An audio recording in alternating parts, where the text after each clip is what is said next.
सारा कुरान उठा के वेख लो, एक एक सूरत, एक एक पारा, एक एक आयत, एक एक हरफ लफज तलफज ना पढ़ के वेख लो, किसी भी सूरत का तर्जमा ये नहीं कि अल्लाह पाक की जात ने यह आख्या हो कि रिजक का ताल्लुक तालीम दे नाल है, रिजक का ताल्लुक कारोबार दे नाल है, रिजक का ताल्लुक हुनर दे नाल, नॉट नेवर नथिंग। रिजक का ताल्लुक तालीम नाल नहीं, रिजक का ताल्लुक हुनर कारोबार नाल नहीं, रिजक का ताल्लुक, रिजक का जिम्मा मेरे अल्लाह ने दिया है। अगर ते रिजक पढ़िया लिखिया नूं मिलदा हुंदा, सियाणिया बयानां नूं मिलदा हुंदा, अगर रिजक अकलमंदां नूं मिलदा हुंदा ते मेरे जे बेवकूफ ते फिर भुखे मर जांदे ना।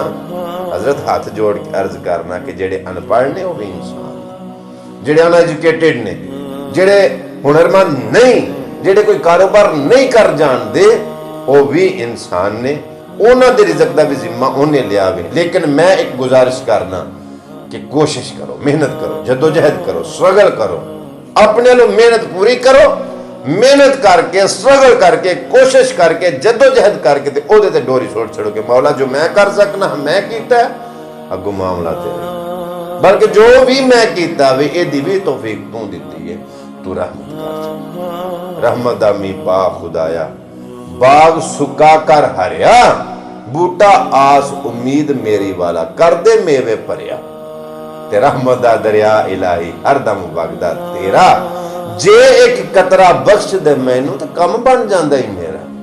तो जो है मेरी गल, उस पाक जात दी बारगाह दे विच घाटा किसे शै दा नहीं, कमी किसे शै दी नहीं। मैं जिम्मेदारी नाल गल आना कि सानू ही मंगण दी जाच नहीं आई, साडे नूं देर है वे, उस जात नूं देर नहीं। फिर अपनी अपनी किस्मत, अपना अपना मुकद्दर, अपने अपने नसीब हर बंदा पांदा है। कई बंदे जाहल, अनपढ़, बेवकूफ रब दी जात ने नवाजिया तो बड़ा सारा ही नवाज छड़िया। कई बड़े बड़े अकलमंद, हथों में खाली जेबों में खाली, लेकिन अकलों खाली नहीं। ना ये सहनेर बुवरची हाने, रब जाने की पकदा, पर बाज मुकदरा कुछ नहीं लभदा, भावें देगी रेत रखदा। ऐस हनेर बुवरची हाने, दुनिया एक बुवरची हाना, ऐस हनेर बुवरची हाने, रब जाने की पकदा, और बाज मुकदरा कुछ नहीं लभदा, भावें देगी रेत रखदा। बड़े बड़े सियाणे बंदे, अकलमंद बंदे, बेवकूफां ते जाहलां दे मैं नौकर वेखे। मियां साहब फरमांदे ने, बड़े बड़े मैं ढेंडे वेखे, जोरावर सतराने, बेवकूफां दे नौकर वेखे, दानिशमंद सियाणे। किस्मत दियां खेडां ने बाबा जी, ये सारे मुकद्दर दे खेड ने, नसीब दियां बातां ने। बड़े बड़े जाहल तख्तां ते बैठ के शाइयां पे करदे ने, ते बड़े बड़े सियाणे ते अकलमंद अकलां वाले वो कखी पराली पे रोलदे। सो अल्लाह पाक दी जात कोलों मैं दुआ करना कि मेरे मौला तू बादशाह है, तू रहीम है, तू करीम है, तू बादशाहां दा बादशाह है। मेरे मौला जीरो तू हीरो कर छड़ी, पर किसी नूं हीरो तू जीरो ना करी। मौला जेर तू जबर कर छड़ी, किसी नूं जबर तू जेर ना करी।